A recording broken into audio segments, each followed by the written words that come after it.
Shalom, mari kita baca firman Tuhan dulu. 1 Samuel pasal 17 mulai ayat 31 sampai 40 saya baca. Terdengarlah kepada orang perkataan yang diucapkan oleh Daud. Lalu diberitahukanlah kepada Saul. Dan Saul menyuruh memanggil dia. Berkatalah Daud kepada Saul, "Janganlah seseorang menjadi tawar hati karena dia. Hambamu ini akan pergi melawan orang Filistin itu." Tetapi Saul berkata kepada Daud, "Tidak mungkin engkau dapat menghadapi orang Filistin itu untuk melawan dia, sebab engkau masih muda, sedang dia sejak dari masa mudanya telah menjadi prajurit." Tetapi Daud berkata kepada Saul, "Hambamu ini biasa mengembalakan kambing domba ayahnya. Apabila datang singa atau beruang yang menerkam seekor domba dari kawanannya, maka aku menghajarnya dan melepaskan domba itu dari mulutnya. Kemudian apabila ia berdiri menyerang aku, maka aku menangkap cangkutnya, lalu menghajarnya dan membunuhnya. Baik singa maupun beruang telah dihajar oleh hambamu ini.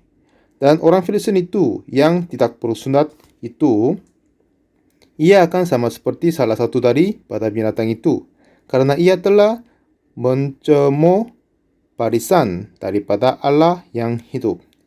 Pula kata Daud, "Tuhan yang telah melepaskan aku dari cakar singa dan dari cakar beruang, Dia juga akan melepaskan aku dari tangan orang Filistin itu."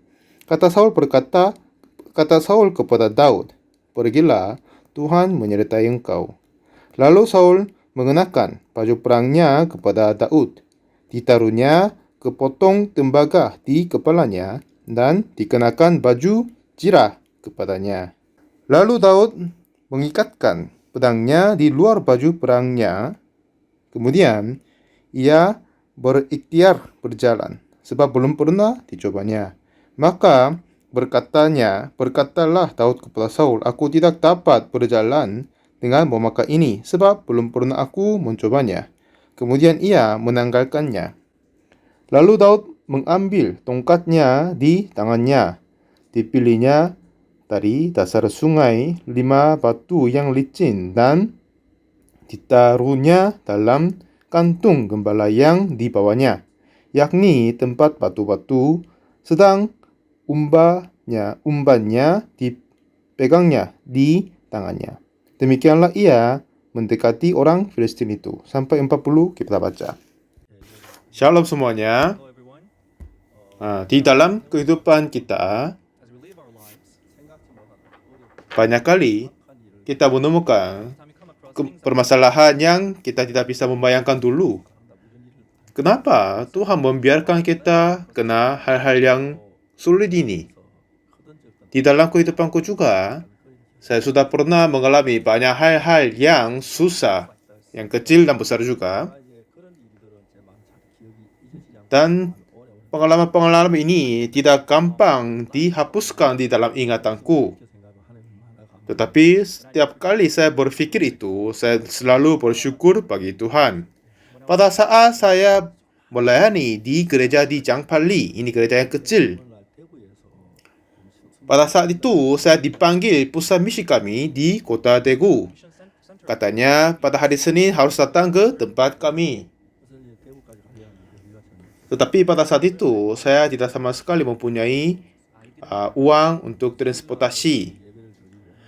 Setelah selesai ibadah minggu dan berangkat pada hari Senin, dan setelah ibadah selesai, saya memberi pengumuman besok saya akan datang pergi ke kota Daegu. Jadi tidak perlu datang gereja karena tidak sama sekali ada orang di sini. Pada saat itu, sebelum saya dipanggil kota Daegu, selama 3 hari, saya tidak sama sekali punya uang. Jadi hatiku tetap fokus kepada keuangan itu. Dan ibadah minggu malam itu telah selesai. Dan semua jemaat-jemaat telah pulang ke rumahnya masing-masing. Dan saya berdiri di depan gereja lamanya. Kiranya, kemungkinan, ya Bapak Pendeta, katanya tadi akan ke Kota Daegu kan? Iya, ini uang sedikit tapi tolong lo pakai untuk biaya ongkos tarifnya. Ini kiranya dulu, tetapi tidak sama sekali ada yang balik dan memberi uang. Jadi besok pagi saya ambil tas dan pergi halte bus, tapi saya tidak sama sekali punya uang. Jadi saya berpikir banyak. Dan pada saat itu, apa yang saya berpikir adalah ada diakon di gereja kami yang menanggung jawab keuangan gereja kami. Dia adalah guru di SMA perempuan dan istrinya mempunyai bisnis toko tulis. Jadi di rumahnya selalu ada uang sedikit. Dan rumahnya dia sudah berada di pinggir jalan. Jadi saya kira dalam perjalananku apakah saya kunjung dia. Dan dari sisi yang lain, Tuhan berkata ini bukan yang hati mempercayai kepada Tuhan kan? Ya, kalau saya mengunjungi dia, ini bukan kehidupan beriman. Dan pikiran yang lain muncul dalam hatiku adalah, dulu saya pernah berjalan di depan rumahnya. Lalu, saya melihat saudara itu membuang air di depan pinggir jalan. Lalu dia salah, oh Pak Pendeta lagi kemana? Ini saya sudah mengalami dulu. Ya, waktu itu saya berpikir kalau saya tak masuk ke dalam rumahnya, itu bukan hal-hal yang beriman. Jadi saya tidak harus datang ke depan rumahnya. Oleh karena saya tidak punya uang, pikiran-pikiran saya selalu mengarahkan seperti begitu. Lalu apa yang saya berpikir adalah, pada saat saya menganggap saya keluar dari diriku sendiri dan melihat semua pikiran-pikiran yang saya punya itu, terasa itu kasihan sekali pikirannya semuanya itu. Aku bukan orang yang berusaha untuk cari uang, tetapi penginjil. Tetapi kalau ada selalu kekurangan uang, selalu memandang orang untuk meminta uang, ini sebelas kasihan sekali kan? Iya. Kalau saya pergi kemana-mana untuk penginjilan, selalu menginginkan kepada orang lain minta uang, oh ini tidak baik. Jadi saya terus berpikir ini dan yang lain-lain. Lalu saya dapat melihat diri sendiri, ini sayang sekali, aku tidak mau melakukan ini. Setiap saat saya pergi ke seminar, pimpin acara, kalau tidak ada uang, memandang orang itu tidak baik. Jadi apa yang saya berpikir waktu itu adalah, ya, kalau Tuhan tidak kasih uang, aku tidak akan pergi. Walaupun tidak bisa pergi, aku tidak akan pergi, tetapi tidak akan memandang manusia. Itulah pikiran yang saya punya saat itu. Jadi, saya menuju ke halte bus dan dapat melihat bus ke Kota Daegu datang kepadaku. Aku harus hentikan bus itu untuk naik itu, kan? Tapi aku tidak bisa hentikan bus itu. Jadi saya berada di dalam pinggir jalan, bus itu berlalu saya. Tapi tiba-tiba bus itu berhenti di depanku. Tidak ada orang di sana. Aku sendiri ada di sana, pintu bus terbuka, jadi saya masuk. Walaupun aku tidak punya uang. Tapi di sana ada seorang panggil aku, ayo Pak Pendeta di sini, ke sini. Adalah seorang saudara yang bersama denganku dulu. Dan dia, orang tuanya tinggal di desa dari tempat saya melayani dulu. Dan itu kota yang desa mendalam sekali. Dan pada saat dia mengunjungi orang ibunya, dan ini pulang ke tempat tinggal di kotanya. Nah setelah bus ini berjalan, dan seorang mengambil karcis datang kepadaku. Jadi saya tersenyum dan berkata kepada saudari itu, Bu, saya nggak tahu uang, nggak punya uang. Katanya, oh saya sudah tahu. Lalu dia membayar ganti saya. Aku terima kasih banyak. Lalu apa yang dia bersaksi bagiku adalah rumahnya orang tua hanya ibu saja tinggal di situ. Semuanya yang lain sudah meninggal dunia. Kiranya 3 atau 4 kali per tahun dia kunjung orang tua ibunya. Karena dia tinggal di dalam kota, jadi dia bisa hasilkan uang. Tapi kalau desa, jarang ketemu uang. Jadi ibunya selalu hidup susah. Setiap kali dia mengunjungi kepada ibunya, memberikan semua uang yang dia punya, kecuali uang balik kepada rumahnya. Pada hari ini juga, dia menunggu untuk kedatangan bus. Biasanya memberi semua uang kepada ibunya, tapi kali ini tidak. Dan kali ini dia tidak kasih uang kepada ibunya. Jadi ibu juga menunggu uangnya dikasih, tapi tidak kasih, jadi hanya memandang saja dan pulang. Dan di dalam bus, saudari ini menyesal, kenapa aku tidak kasih uang ini kepada ibuku? Kenapa aku berbuat begitu? Dia merasa sayang terus. Lalu dia dapat melihat aku berjalan di pinggir jalan. Oh, lalu dia teringat, oh, mungkin dia mau datang ke kota Daegu, jadi saya hentikan bus ini. Lalu dia menghentikan bus dan suruh saya naik. Ini mungkin Tuhan suruh saya kasih uang ini kepada pendeta pagi ini. Jadi saat kami sampai di kota Daegu, ini sudah jam makan siang. Katanya, ayo mari kita ke rumahku. Jadi saya kunjung rumahnya, lalu dia kasih makan yang baik-baik. Selanjutnya, katanya tolong tunggu di sini, lalu dia keluar sebentar. Lalu mungkin dia pinjam uang dari tetangga, lalu kasih uang di dalam sakuku. Ya, saya merasa syukur, terima kasih banyak.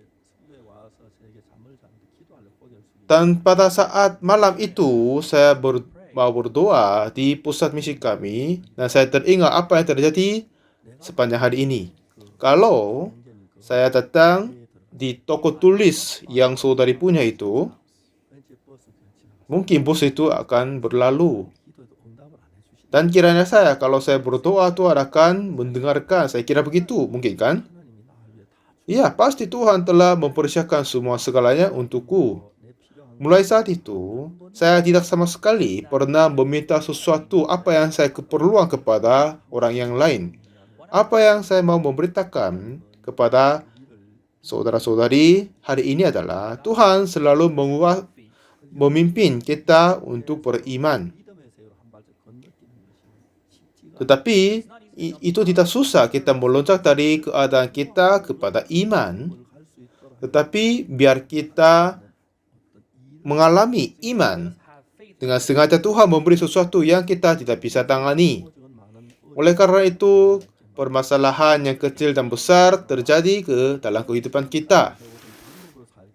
Memang kita semua hidup dengan kebiasaan, kan? Dan juga suka hidup tanpa iman kepada Tuhan. Jadi apa saja yang terjadi, kita sering melaksanakan dengan cara manusiawi. Ini sudah terbiasa bagi kita.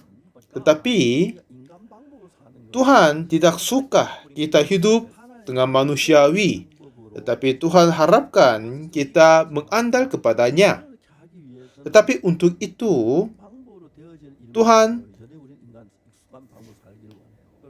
kalau kita menemukan sesuatu hal yang bisa tangani dengan manusiawi, kita pasti akan melaksanakan dengan dirinya sendiri. Jadi Tuhan sengaja memberikan pekerjaan yang kita tidak bisa menangani. Jadi sering berpikir, kenapa kita mempercaya kepada Yesus, tapi kenapa masih Tuhan memberikan kesulitan bagi kita?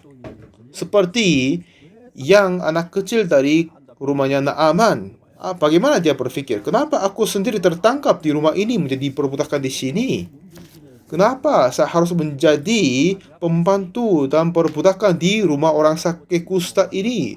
Aku telah meninggalkan teman-teman dan tidak bisa ketemu orang tua. Kenapa ini? Kalau saya kena sakit kusta, bagaimana? Nah, kemungkinan perempuan kecil itu akan hidup dalam pikiran yang ini. Tetapi pikiran yang terbaru masuk ke dalam hati perempuan ini adalah, oh, Panglima ini sakit kusta. Ini berbau dan banyak kotoran-kotoran berdarah di dalam bajunya. Ini kelihatannya jelek sekali. Lalu dia dapat berfikir yang lanjut adalah, kalau dia datang ke Elisa, Nabi di negaraku, dia akan sembuh. Iya, aku harus kasih tahu kepadanya.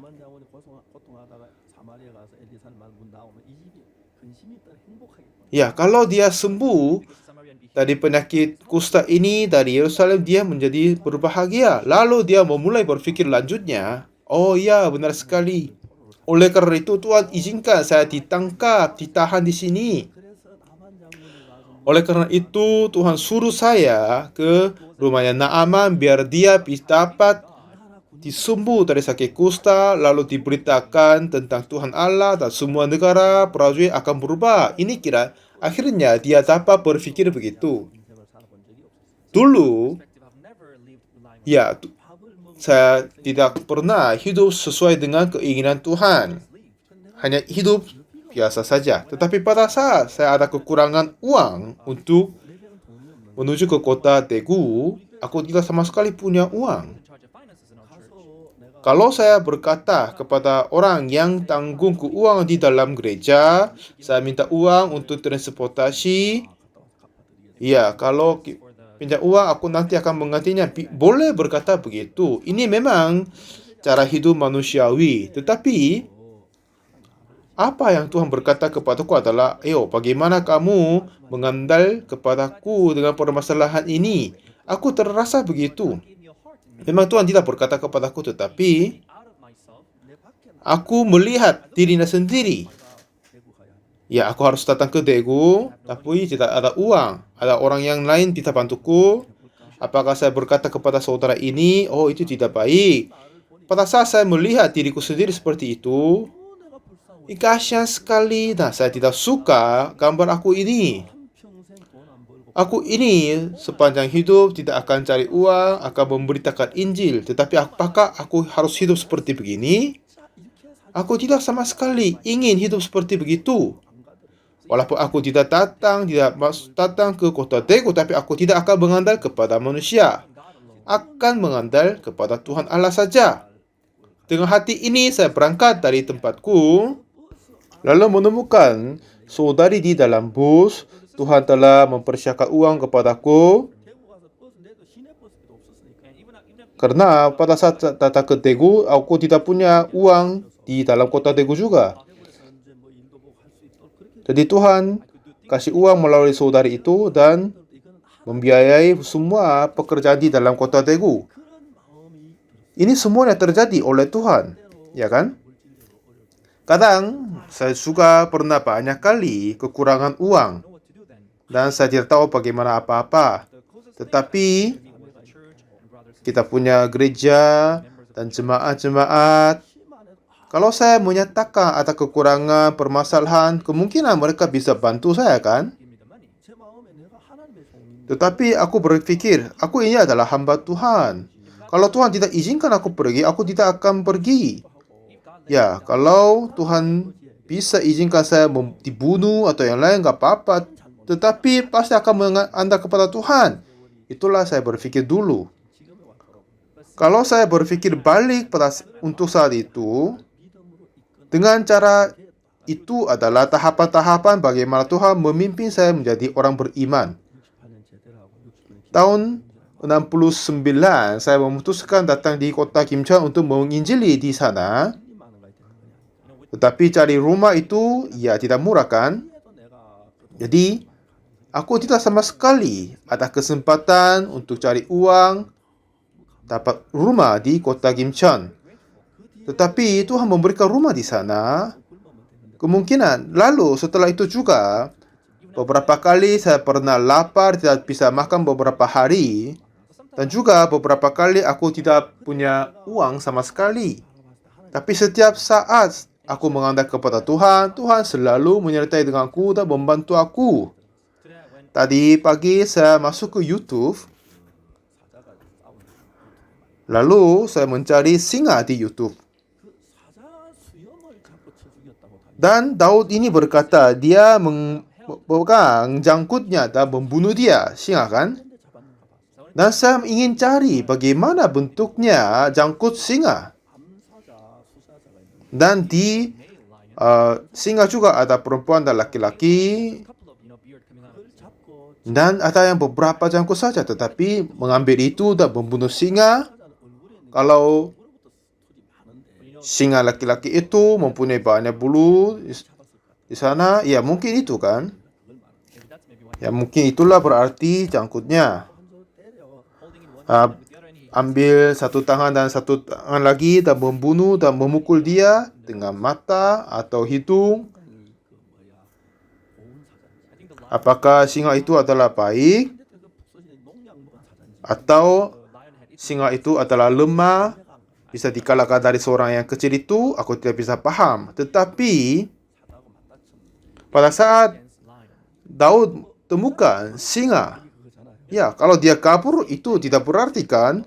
Pasti singa lebih cepat daripada seorang anak kecil itu.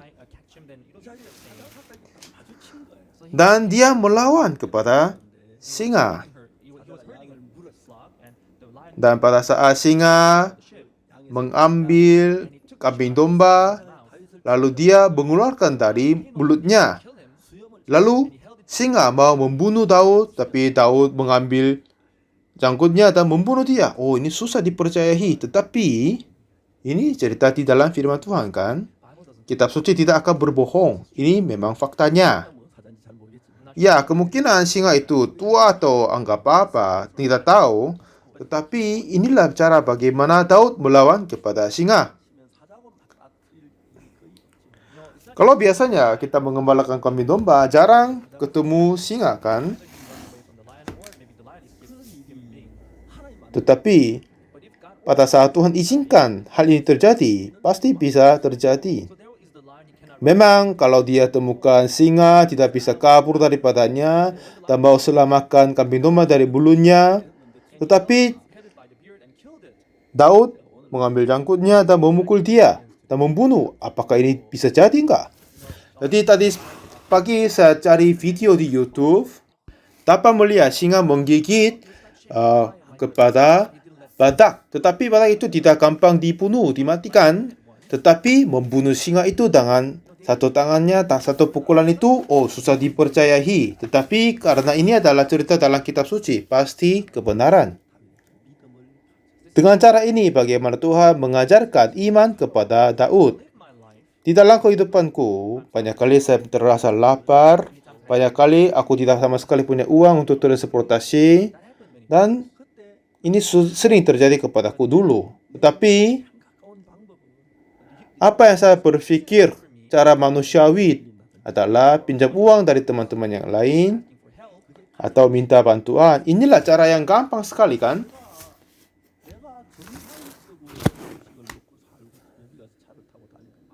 Tetapi semua kasus-kasus yang lain-lain, tetapi kiranya saya pada saat itu saya sudah habis uang. Inilah pimpinan Tuhan dan saya bisa mengandal Dia. Tuhan akan membantuku.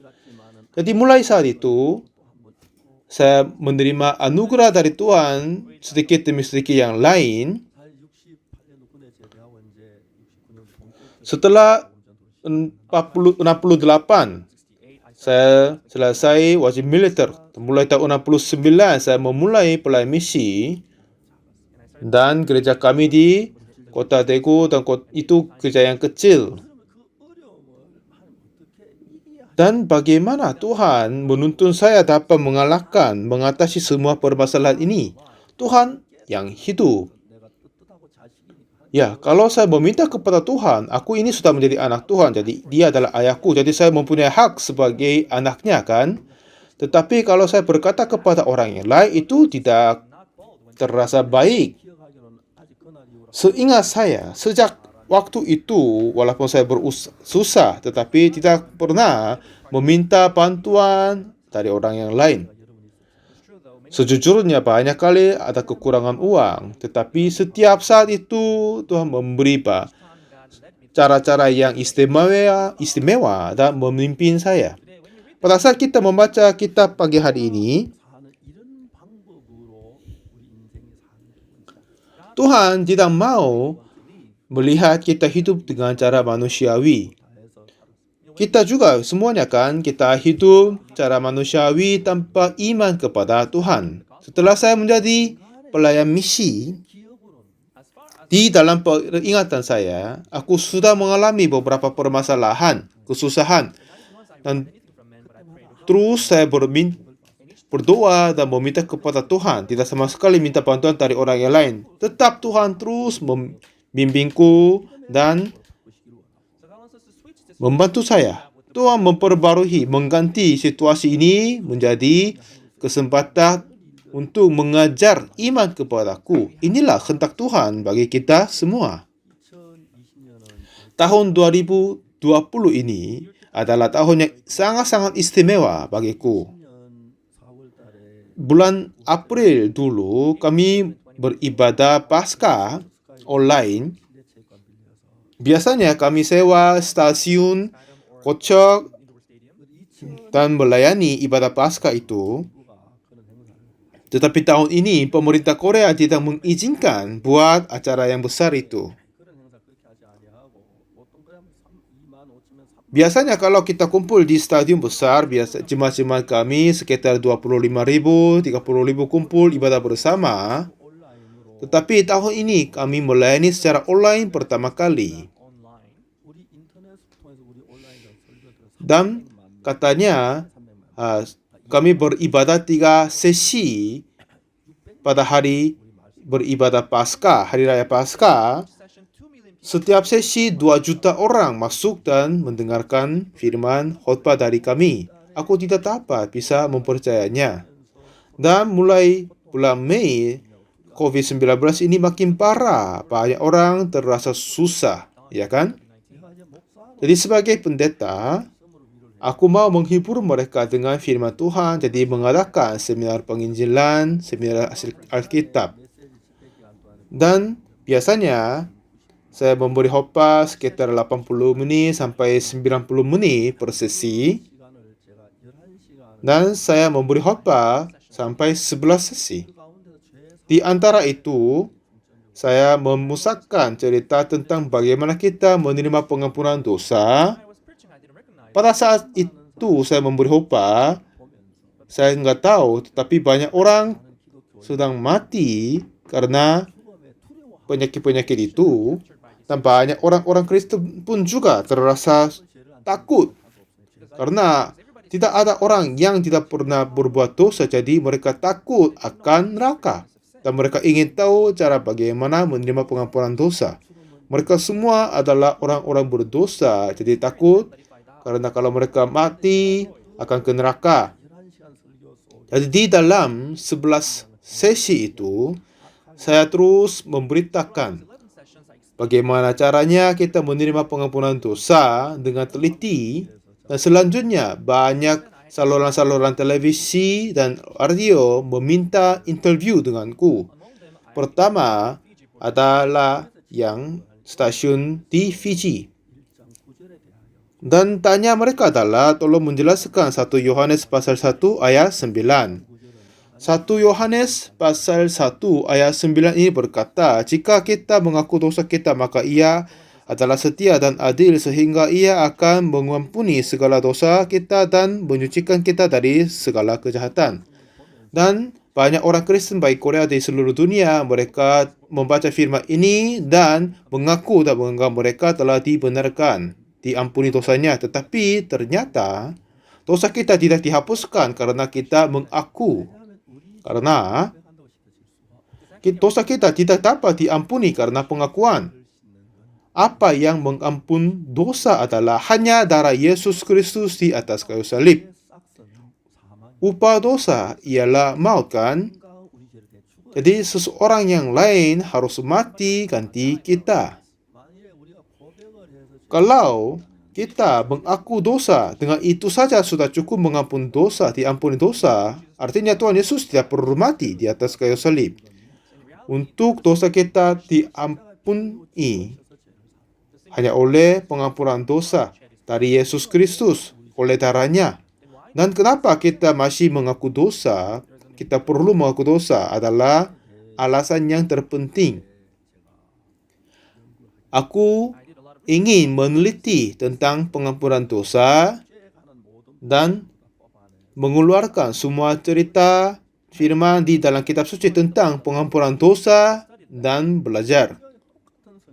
Ini adalah kitab suci yang tetap sama, tetapi katanya tidak ada yang benar, tidak sama sekali tidak.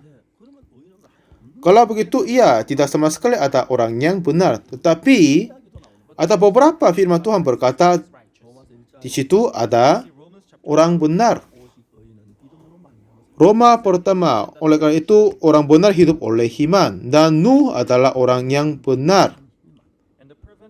Dan permintaan orang-orang yang benar ada banyak pekerjaan. Tuhan berkata di dalam firman Tuhan, tidak ada yang benar. Dan orang benar hidup oleh iman artinya ada orang benar.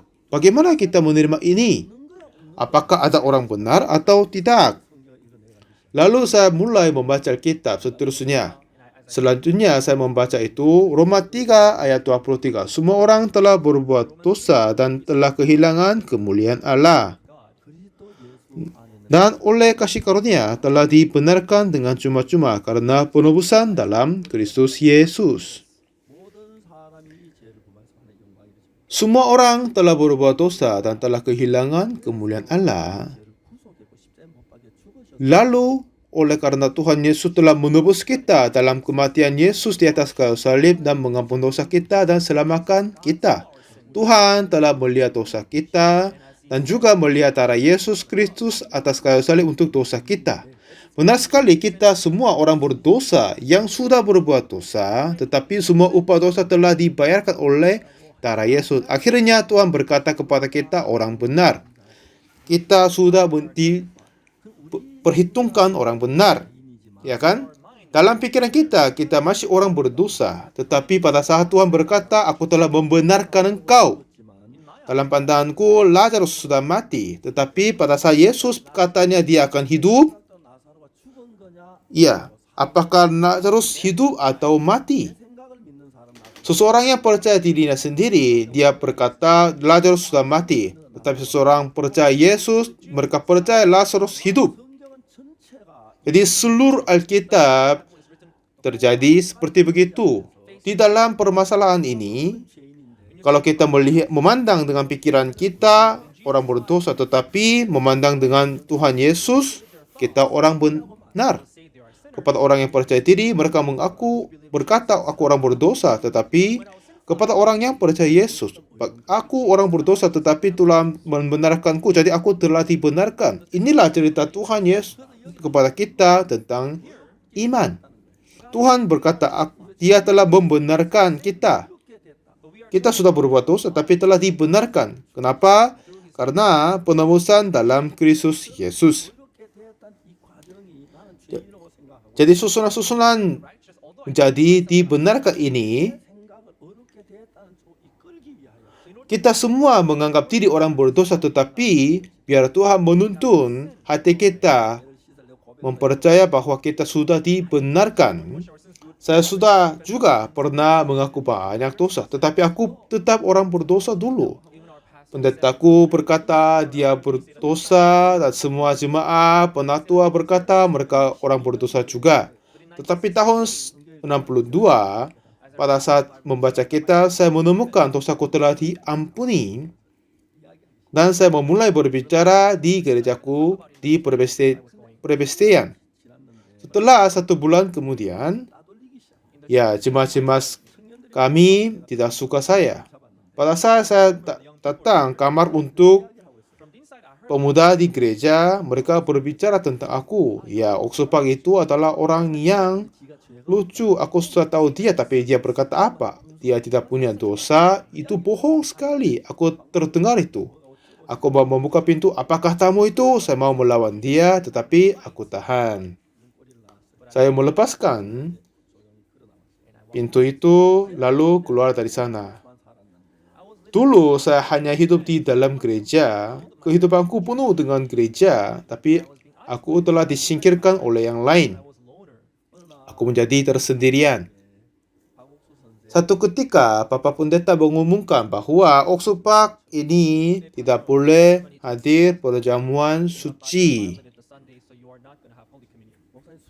Jadi kenapa? Alasannya, katanya orang yang berbuat dosa tidak bisa hadir pada jamuan suci. Dan saya ingin berkata, apa masalahnya anak-anakmu? Kata Pak Pendeta adalah, saya pernah naik mobil pada hari Minggu, jadi itu tidak boleh katanya. Tetapi anak-anaknya belajar di kota, jadi setiap akhir pekan anak-anaknya pulang pergi dengan naik mobil. Jadi itu buat masalah kepada mereka juga kan? Aku ingin berbicara begitu, tapi kalau begitu saya berbicara, mungkin ya Pak Pendeta terasa susah, jadi aku tidak berkata. Lalu saya membaca Alkitab di dalam firman Tuhan. Ini berkata, kita sudah menerima pengampunan dosa, lalu ada pimpinan Tuhan juga. Pada saat kita tidak tahu tentang hati Tuhan, dan kita ingin hidup dengan cara hidup dirinya sendiri, dan tidak mau ditarik oleh Tuhan, jadi susah hidup oleh iman. Kalau kita menemukan firman Tuhan lebih teliti, pasti bisa menemukan pimpinan Tuhan untuk kita hidup oleh iman. Dan terus kita hidup dengan cara manusiawi, tetapi Tuhan mau memindahkan hati kita cara manusiawi kepada cara iman. Mulai saat itu Tuhan mulai bekerja. Ini hal yang heran sekali. Aku ini sudah menjadi tua. Dan saya sudah berusia 77 tahun ini, tapi masih naik di atas mimbar dan memberi khotbah. Ini hal yang syukur sekali. Dan jemaat-jemaat tetap mendengarkan khotbahku, itu pun saya terasa terima kasih banyak.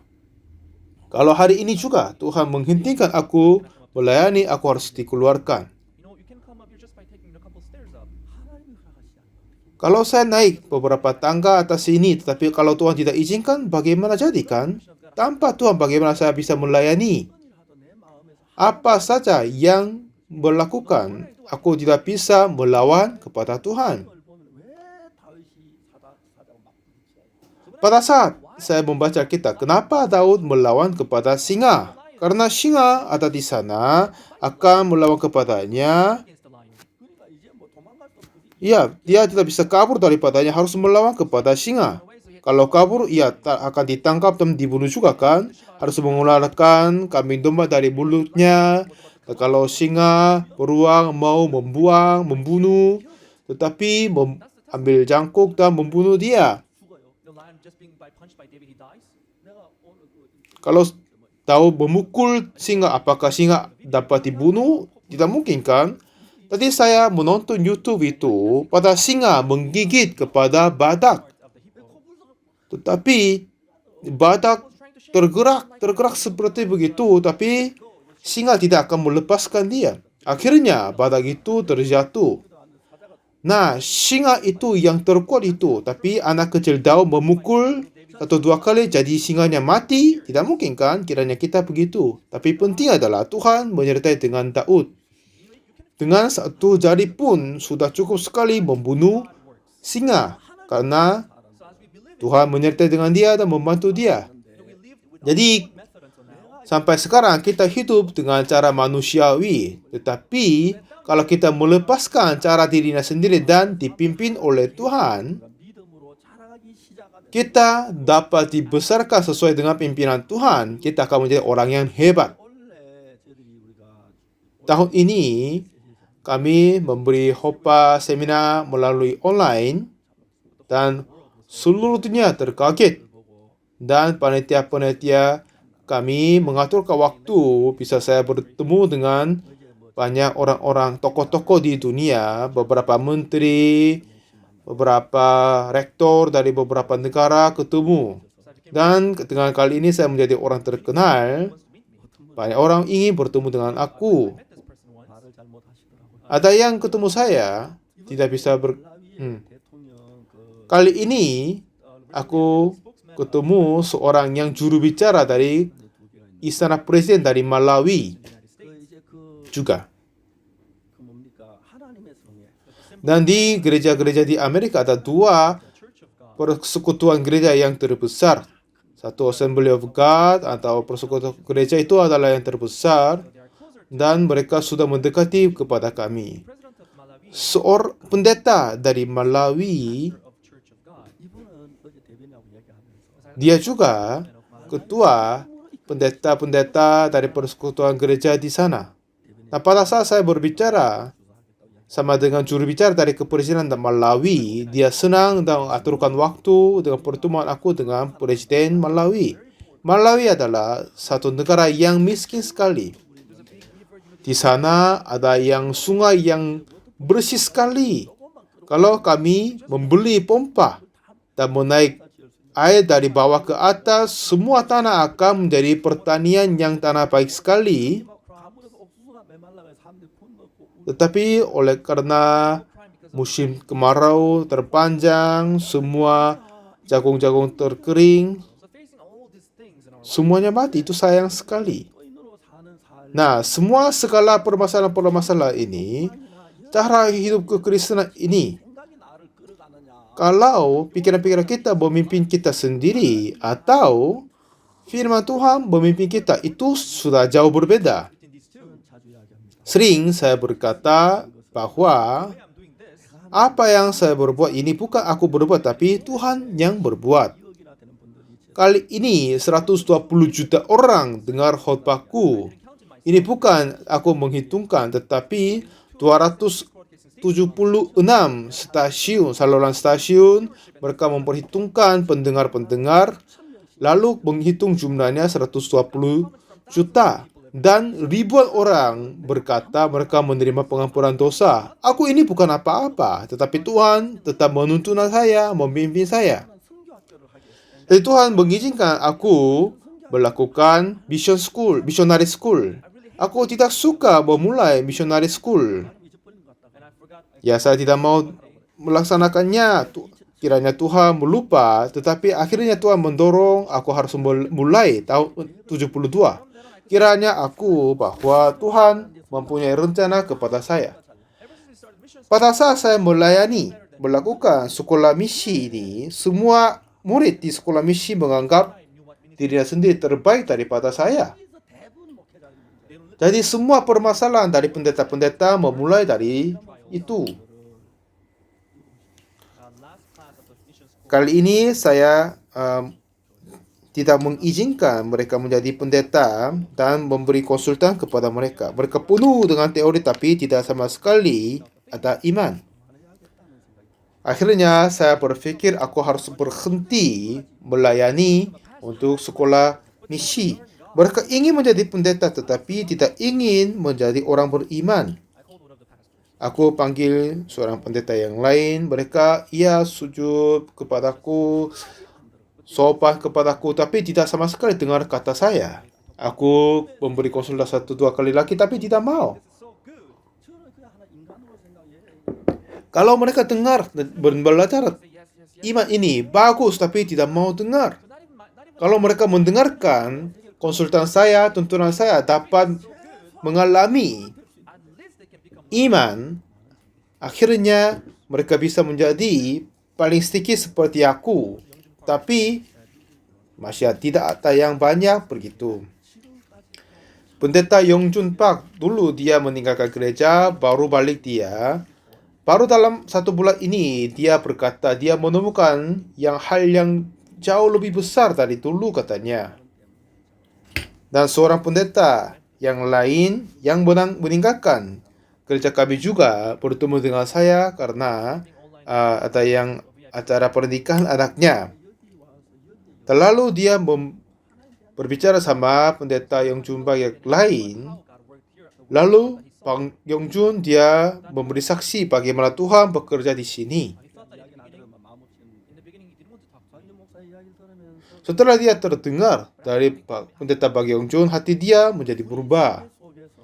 Jadi di dalam dunia dirinya sendiri, kita menjadi pendeta, melayani seperti yang sama dengan yang lain. Tetapi hatinya sudah jauh beda.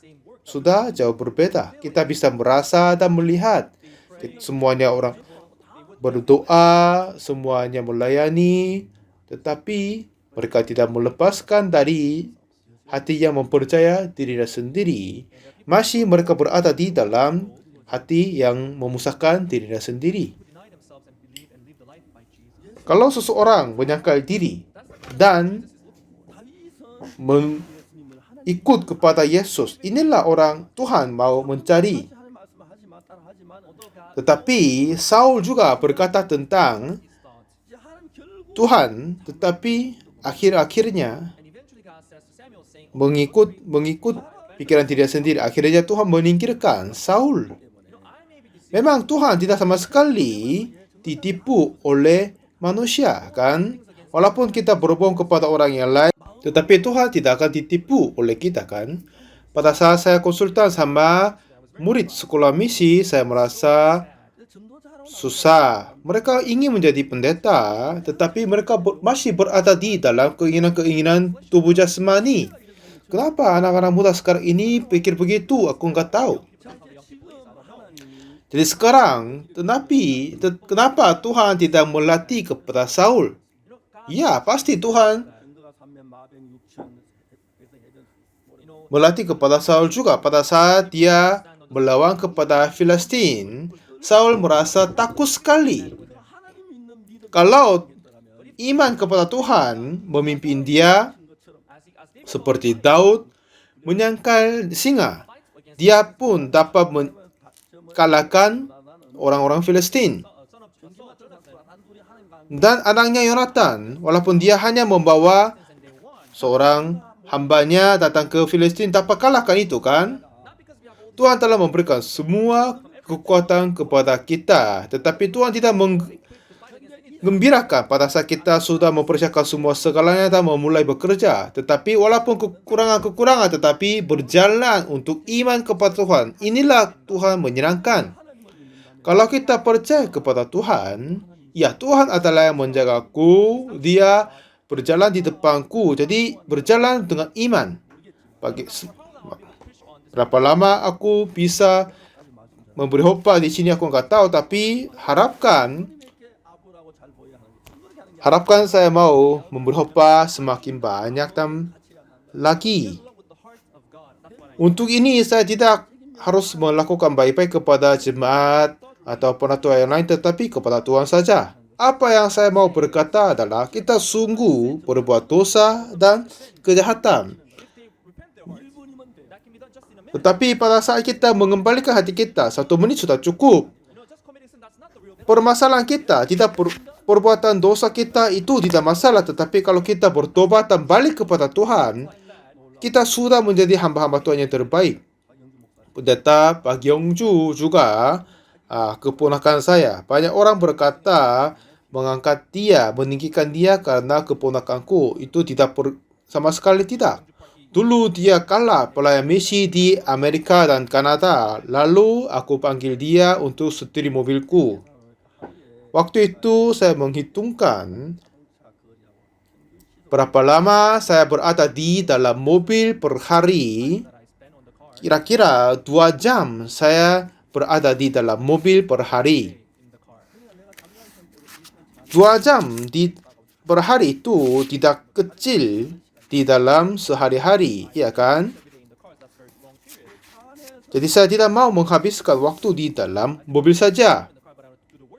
Jadi gereja memutuskan penatua Hasangchel bisa membantu menyetir mobil aku, tetapi aku ingin mencari seorang pelayan misi. Lalu saya panggil pendeta Pak Gyeongju datang Korea.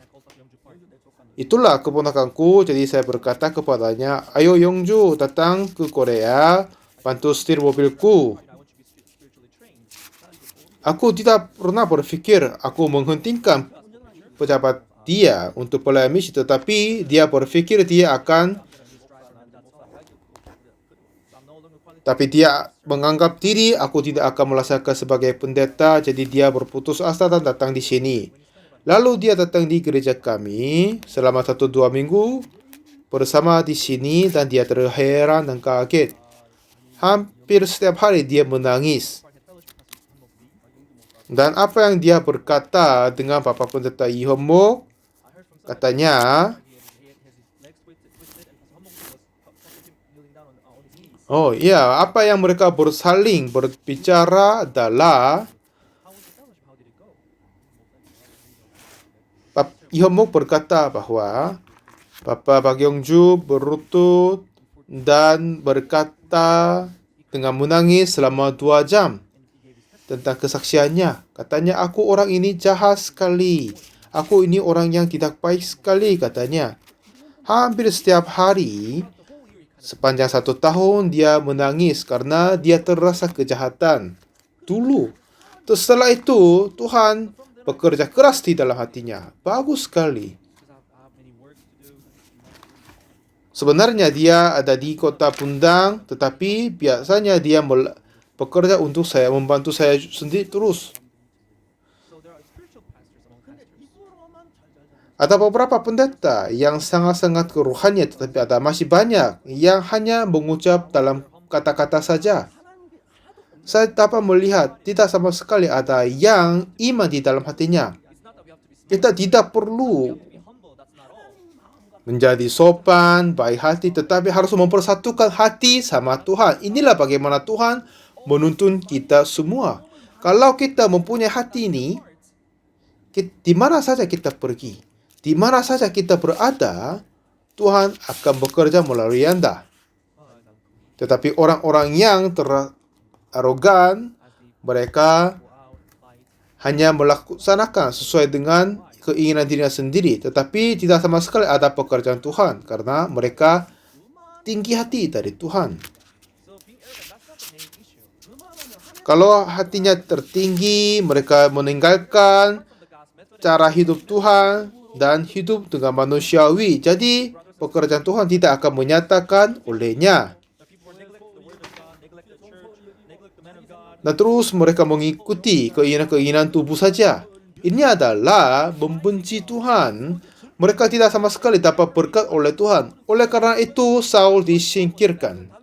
Tetapi Daud berkenan hati sama Tuhan.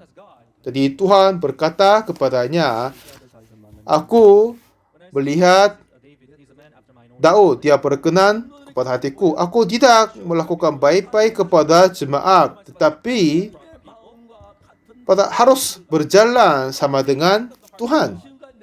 Sampai sekarang kita hidup dengan cara manusiawi, tetapi Tuhan mau memimpin kita dengan caranya diri dan memimpin kita, menuntun kita dan untuk menyangkal cara manusiawi diri sendiri. Pada saat kita mengikuti kepada cara hidup Tuhan, ya, dia mengambil jangkuknya dan memukul singa dan singanya mati. Walaupun kita mengambil pedang membunuh dia, itu pun susah, tapi ini adalah pekerjaan Tuhan.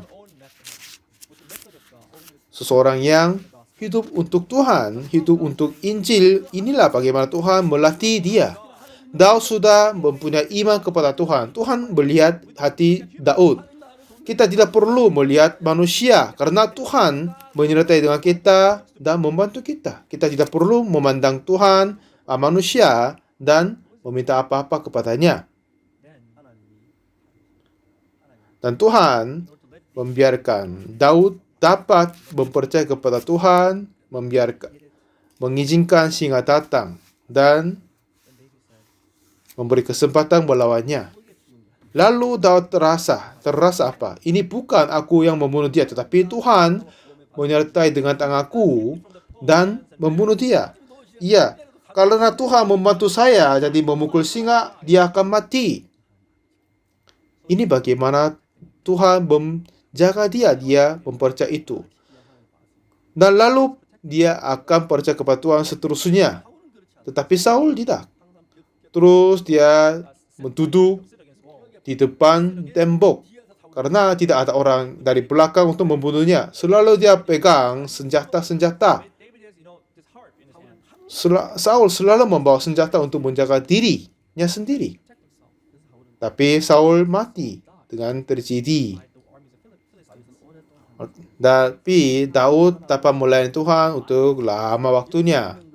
Untuk mempercaya kepada Tuhan adalah mengganti pikiran kita menjadi firman Tuhan Yesus. Dan menyangkal pikiran-pikiran diri sendiri dan mendatang mempercaya kepada Tuhan, Tuhan akan memberi kesulitan seperti singa. Aku juga pernah mengalami banyak. Aku melawan keadaan, pengadilan, orang-orang yang jahat. Tetapi setiap saat Tuhan membantu menyertaiku, itu saya dapat merasa tangan Tuhan yang lebih jauh besar daripada yang lain-lain tetap menyertai aku dan kita. Mari kita membuka dan memandang Tuhan yang bekerja di dalam hati kita. Kita harus memandang Tuhan menjaga kita. Kita harus memberi kesempatan Tuhan dapat kerja untuk kita. Kita tidak boleh memblokir pekerjaan Tuhan dan bekerja dirinya sendiri. Dan inilah bagaimana Tuhan bekerja melalui kita semua. Kita ingin mengajar Injil kepada banyak pelayan misi di Amerika. Jadi kami memulai sekolah teologi online di Amerika. Sekitar 870 orang mendaftar diri. Dan dalam 2 tahun kami menerima orang baru sekitar 10.000 orang. Sekarang kami melayani dalam 2 bahasa, Inggris sama Espanyol. Dan lalu kami akan menambah beberapa bahasa yang lain-lain. Dan dalam teologi, bagaimana orang dapat menerima pengampunan dosa, kehidupan beriman itu apa, akan mengajar. Dan tidak hanya pendeta-pendeta gereja kami, tetapi gereja-gereja dari gereja yang lain, denominasi yang lain akan dapat hadir, masuk, dan belajar. Baru 1 minggu ini, sudah ada pendaftaran 870 orang. Dalam 2-3 tahun ke depan, sekitar 10.000 orang akan hadir dan masuk. Ini tidak untuk memperluaskan denominasi kami, tetapi hanya untuk Injil Yesus Kristus.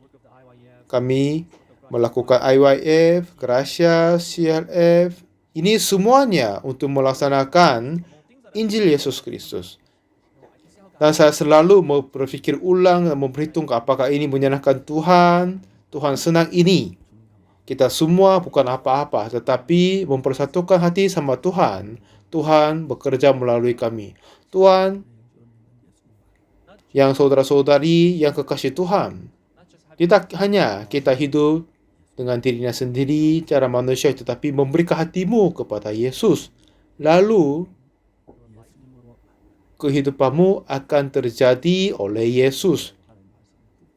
Kita harus membagikan pikiran kita dan firman Tuhan. Oh, ini pikiranku, tidak boleh terima. Dan lalu menemukan firman Tuhan, dan itulah yang kita terima. Jangan kita berada di dalam pikiran dirinya sendiri. Dan pada saat Tuhan menjaga kita, itulah saatnya sesungguhnya kita terjaga. Mari kita hidup untuk Tuhan. Dan mari kita percaya firman Tuhan. Mari kita menyangkal pikiran-pikiran kita. Kalau kita melihat dirinya sendiri, oh, singa ini gampang dibunuh oleh Daud. Ini bagaimana cara Tuhan menuntun iman Daud kepada Daud. Inilah kita dapat melihat dan kami pun akan merasa dan mengalami. Dan Tuhan telah membuka banyak pintu untuk memberitakan Injil ke seluruh dunia. Kalau misalnya selama saya hidup untuk Tuhan, Tuhan telah memelihara untuk kesehatan, permasalahan anak-anak, dan yang lain-lain. Tuhan membantu semua segalanya. Sekarang mari kita semua menyangkal pikiran kita dan dipersatukan dengan firman Tuhan. Iblis memberi beban, tetapi keberatan jangan ditipu olehnya, tapi tetap bersama dengan Tuhan. Kalau itu, kalian akan menjadi Daud di zaman ini. Jangan menjaga dirimu sendiri seperti Saul. Kalau Anda menjaga sendiri, itu tidak akan berhasil, tetapi semua keluarga, kesehatan semua terjaga oleh Tuhan, pasti akan terjadi. Akan diberkati, Tuhan akan memimpin kehidupanmu, dan Tuhan akan dimuliakan. Mari, harapkan kita semua menjadi saudara-saudari begitu. Terima kasih banyak.